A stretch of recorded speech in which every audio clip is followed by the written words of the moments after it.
Hello, hello, and welcome to the show. I'm Nadia Giordana, and you are watching It's a Woman's World. Our topic of discussion today is women in leadership. And we will be hearing from our co-hosts about their personal stories and experiences in leadership, along with a special guest, Sarah Kreischer, who is the CEO of Stand Tall and also the author of The Confidence to Speak. So let's meet the co-hosts right now and get the discussion started. Susan, welcome to the show. Dr. Susan Strauss. Thanks, Nadia. I'm looking forward to this program. I think it's going to be interesting with all of us talking about our take as women in leadership. I think so too. Melissa Nambangi. Yes. Yes, you got the name so well. I love your name. Yeah, I'm looking forward to the show also because I really want to see where our likes and dislikes are, or our challenges, if they are the same due to the different cultural backgrounds and stuff like that. It's great to have you here, and I'm looking for the very same thing you are. And Barbara Valleur. Hi, Nadia and all. I am also excited and honored, actually, to be a part of this very interesting and important women. We'll hope that will come through. In the meantime, I'm Nadia Giordana, and we'll begin the program with Susan Strauss to start. Thanks, Susan. You know, I gave some thought to this, knowing we were going to be talking about leadership and thinking about the different leadership roles that I've been in, and going back even in time, high school and college, I decided I'd skip, but looking at my role as a nurse, I took leadership roles. Even as a teacher, you're a leader in a classroom. I'm going to even scratch those, however, and go to my role that I've worked in internally as an internal employee. And largely, that has been within the role of working with change. And I think what I have learned in that capacity is the importance of two things. One, to listen. If you don't listen, you don't know what is actually going on to find out what the needs and the desires are within your department or within the organization so that you can lead and go forward. The other important ingredient is courage. When I've worked internally as a leader, it's been a lot of listening and guiding and going forward. My other role as a leader, though, has also been as an expert nationally in the area of sexual harassment, particularly in the schools. And that has been a little bit different. It's involved listening, but it's probably really involved courage and staying current in all of the issues related to harassment that are legal, that are economic, that are social, that bring in the other cultures, that discuss harassment in various venues, whether we're talking about it with children or with adults. So my leadership role was to write a book, write write more than one book. There's been a couple of books that I've written. And for example, one of those books was distributed to all of the Congress people in one of the states in the US. So even the book took on a leadership role because it was teaching people what they needed to do to create a healthy and safe environment again, whether that was for kids, whether it was for adults, and it didn't matter what venue. It could have been within the workplace, it could have been in K through 12, it could have been in the government. That particular topic took courage because I got involved in it when it was just beginning to come to the forefront. And when speaking about it, and that women were more likely the target of the misconduct, many of the men would get angry. This is political. This is not about harassment. Of course, that's made a huge change now. And I've had to listen to their feedback to alter my message a bit, but without changing the importance of recognizing that women were the most likely target. So that was courageous.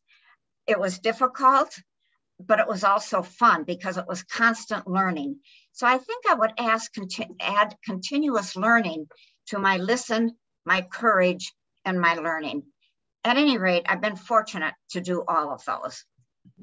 Oh, those are some very important points that we can take those to the bank. Melissa, you're up next. All right. Well, when I look at leadership and my role in it, I first look at the difference that we've had to deal with, the way it is seen culturally and the way it is seen in the Western world, and how to put those two together so that we get the results we're working for. And I have been leading in the nonprofit section, which is a whole different ball game. It's not the kind of thing that you can say, here's my business plan, this is what I'm going to do, because you depend on other people for the support. But the most important thing in it is that it brought out my leadership based on different aspects, seeing a need and deciding to fill that need. So I left the profession I was trained for, and from journalism to the nonprofit world, but I see where they intersect and how I use that. So my leadership is guided by what motivates me, by the need in the community around me, and I recognize that I have to sacrifice to get those needs met. And that happens to be the experience of a lot of women, because first of all, there are some of these leadership roles where women were not expected to gain the hierarchy or something. So you have that going. As a woman also in this field, I find that I have to wear many hats.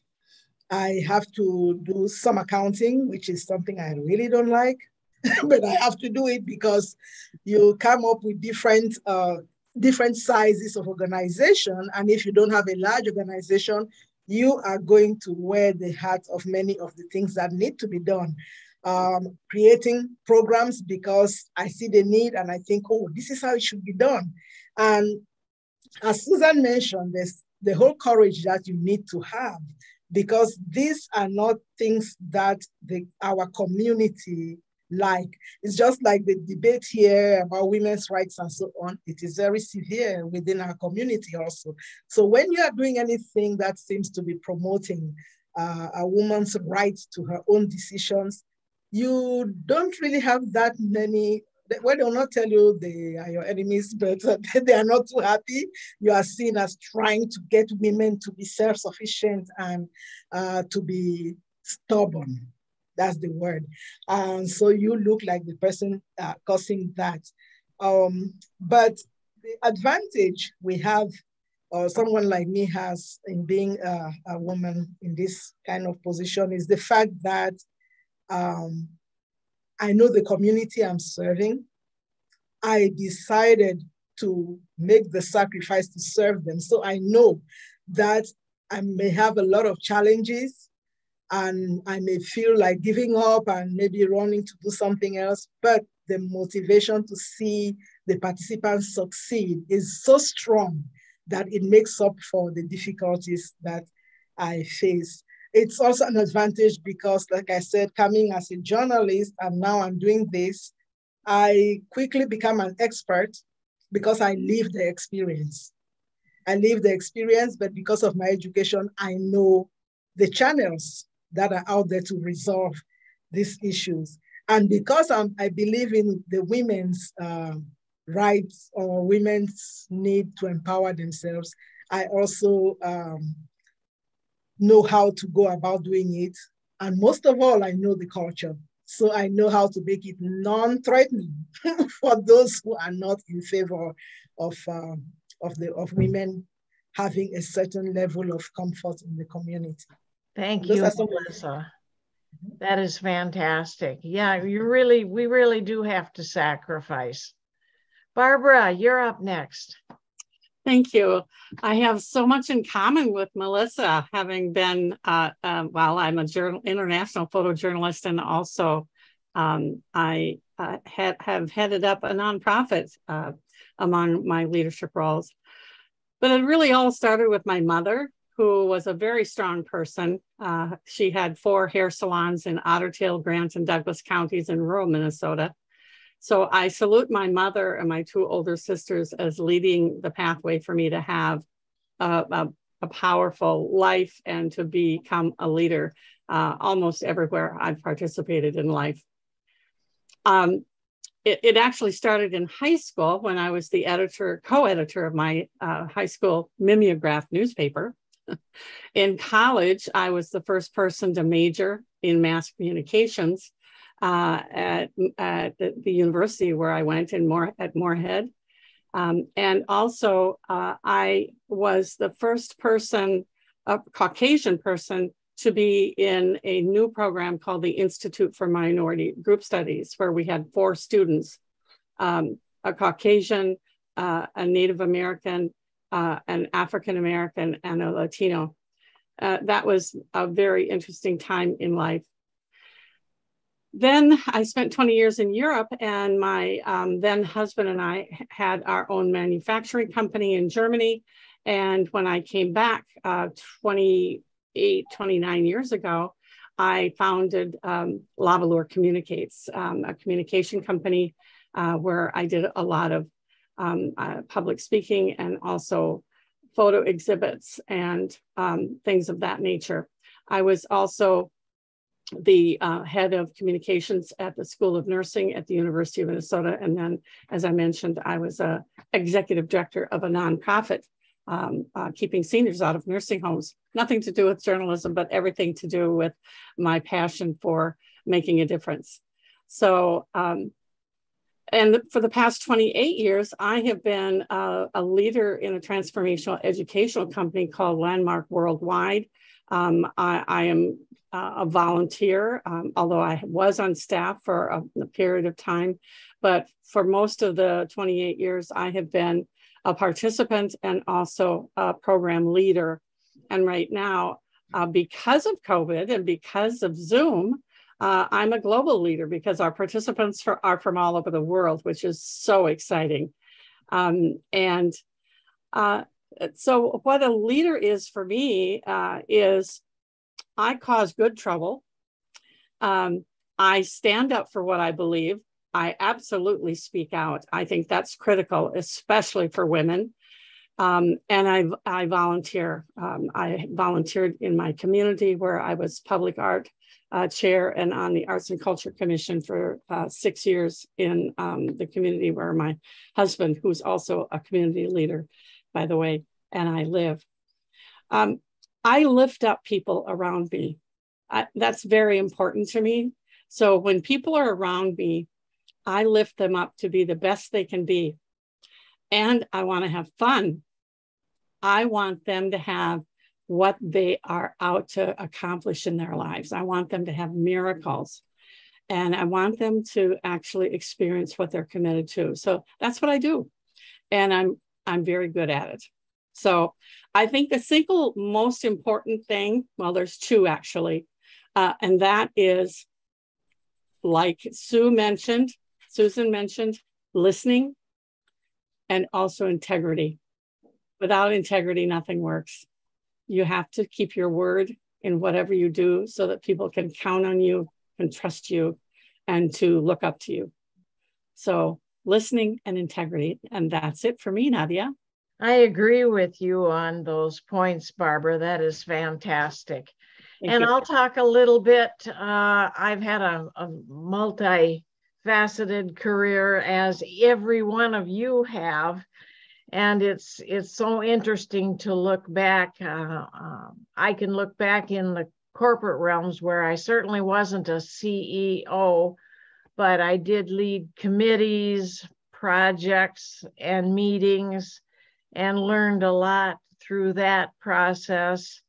But I did also have a couple of my own businesses where there was an awful lot to learn. And I'd have to say, hiring and interviewing was an education for me to really be able to pick and choose someone that actually really fits that position where they can grow in it, or at least be happy in it. Depends on what the particular job is. So there were some things in there that I learned a lot from. And I'd have to say that doing these television shows is also something where I've been able to use to use things that spotlight other people where I couldn't do that in more structured environments when I wasn't the person calling the shots.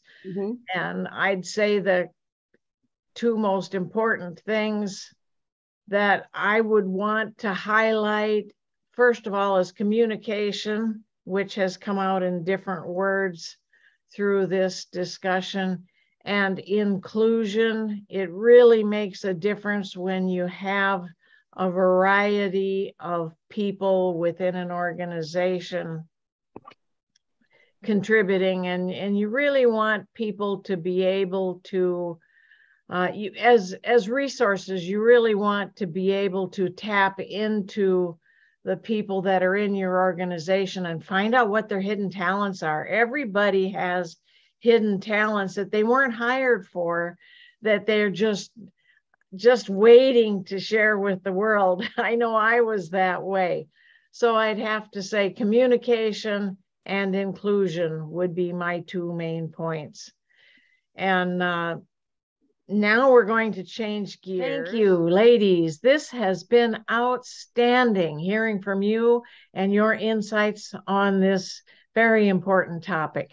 I'd like to take a moment now and bring in to show you a clip of a conversation I had with Sarah Kreischer, who is our guest today, and share what she has to say on this topic. Sarah Kreischer, thank you for being on the show today. You've been listening in the background. We're all interested in some of your comments on how they tie in with your expertise. Let's start with Susan, and she was talking about listening and courage. What are your comments?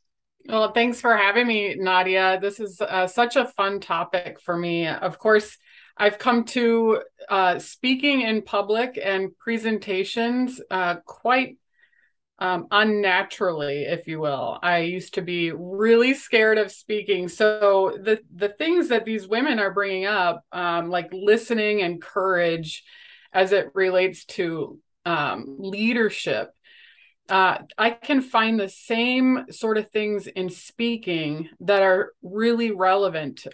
For instance, as a speaker, or as we want to communicate or try to communicate, one of the things we ought to be doing is really listening. And the reason is, if we're able to really tap into what is it that people are telling us, then we can make a more relevant message for them and really tie into what is it that they want. because really when we're speaking, it's about what happens as a result of us being together. It's not, what Sarah wants or what Nadia wants. It's what is happening because we're coming together. So it's about that bigger picture. And it really does take courage to be able to kind of stand tall and share your thoughts.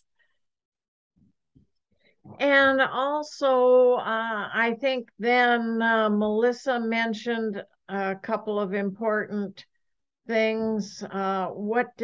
Sacrifice and something else. What do you have to add to what Melissa said?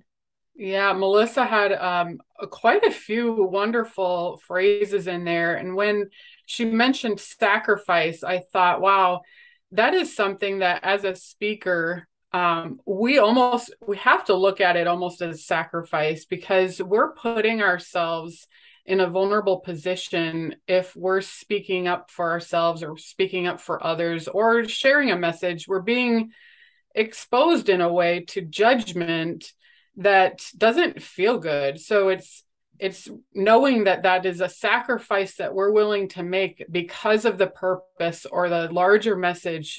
It's more important to say what is needed to said than it is to save our ego in a way, our reputation, our, whatever it is that we're trying to protect.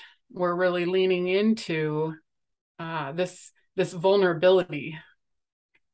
Oh, absolutely. That makes a great deal of sense. And some of the other things we heard, Barbara was talking about stand up and speak out. And I know she really does do that. And I admire that. What do you have to say?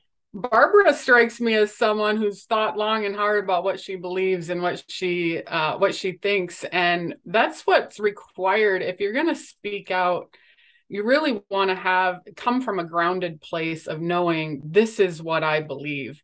And it could be on any topic. I mean, you could be the leader within an organization and you could be in charge of IT. And if you're talking to your department, what is it that you believe about what you're saying? Do you believe that the course that you're taking, the course of action that you're suggesting is the right course? If not, it will come out in your language. So really being able to tie into that, what is it that I want? What is it that I believe about this message that I'm sharing?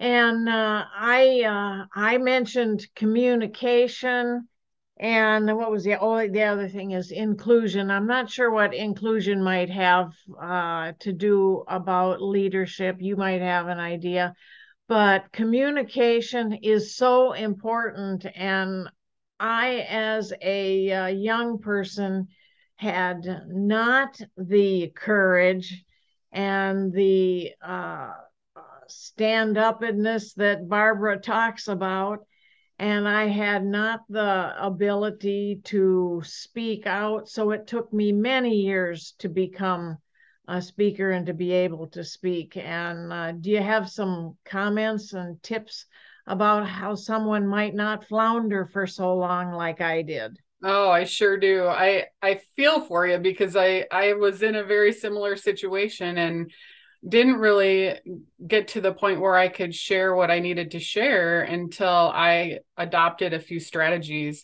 One is just knowing ahead of time what you might need in the heat of the moment when the stakes are high and your nerves are going bonkers. What do I personally need to do in order to really ground myself and calm my nerves? And so I have 20 confidence boosting strategies that I've put into place over time, and I share those all the time.